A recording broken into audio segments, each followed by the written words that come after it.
beautiful nationally registered historic district Susan B. Anthony neighborhood.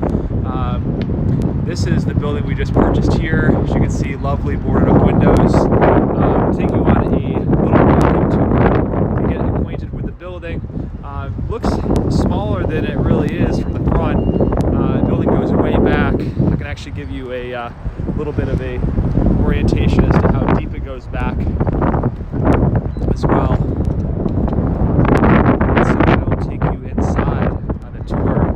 Love to get your thoughts on what we can do to reactivate this space. It's been vacant and abandoned for decades. We're looking to bring it back to life, get some people in here, and bring some activity to the neighborhood and also the street. So we are inside. This is the former entrance hall of the Cunningham Carriage Factory, one of Rochester's premier automobile manufacturers. They not only manufactured carriages, but also automobiles as well, gas-powered ones, electric ones. They were a major employer in the Rochester area. They had a campus that manufactured these carriages and automobiles all along Canal Street and Litchfield Street. So one thing you don't really get a sense of is the size of these huge windows. The ceiling height in here has to be probably about, I would guess at least probably 15 feet. We sort of see this room as a community room, common area space that can be used for pop-ups and other special events, a cafe of sorts. This area here, we're thinking about having this as as some type of tasting room for there's a few local craft cocktail bartenders.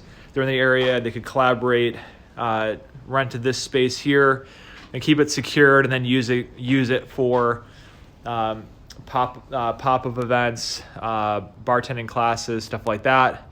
You see there's these really cool fireplaces that are in each of the rooms, each of the executive offices. Now, this was the headquarters, so this is where the Cunningham executives had their offices.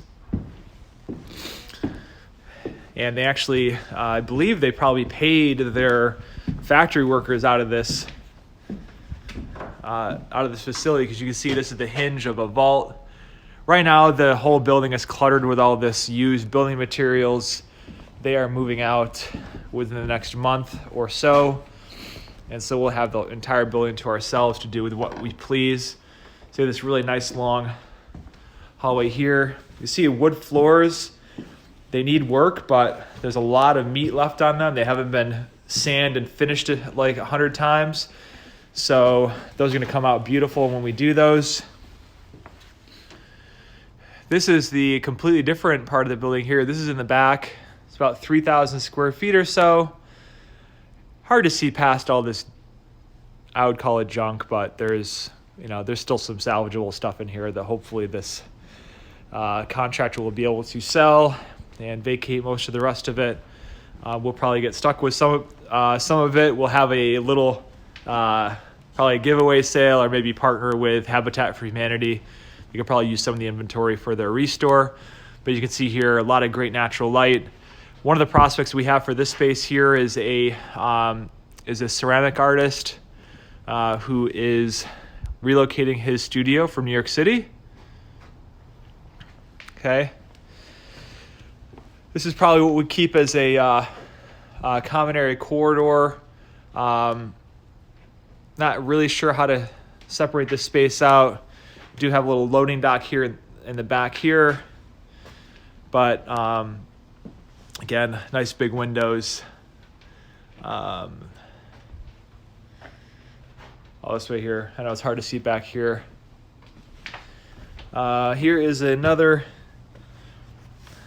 spot here, and it's kind of dark, but this would be great for probably like a metal worker. You got the concrete floor here. You got your own separate entrance.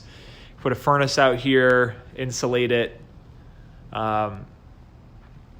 and have a great little studio out that way too. So one thing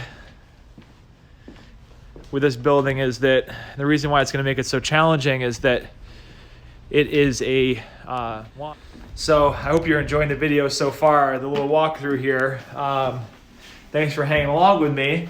We're going to be going upstairs right now, and I'll conclude the story with kind of what I need help with. This project is definitely way different from our typical projects. Usually we've gone with, there's a been out in the wind today, so I have wonderful hair. It's a completely vacant building for all intents and purposes. The building has environmental issues, so we can't get normal bank financing on it, but it's a area and neighborhood that we're very passionate about establishing a foothold in. So right now, regardless of what tenant that we need, that we're gonna find to outfit all the spaces, we don't know that quite yet. But all of the windows, all of the facade needs a substantial amount of improvement. So we need to replace windows, get brickwork done on the outside. So we're talking with a mason that's going to give us numbers on that. We need to creatively find ways to fundraise that portion of the project. So any ideas that you have, we're definitely looking for those. We would definitely appreciate the support.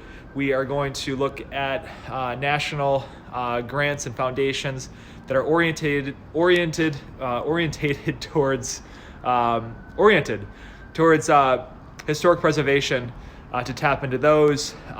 Those grants usually are 50-50, so you have to have in-kind cash donations to do those. So just looking for ways to do that. But this upstairs space here is one of my favorites as well. You have all this exposed brick.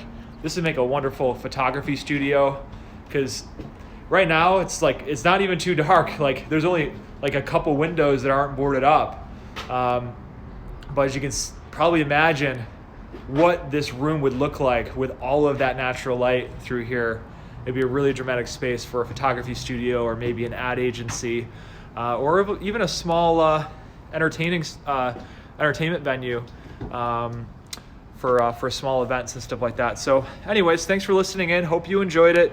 And again, any advice that you have, we're greatly appreciative of that. So thank you, and have a wonderful weekend.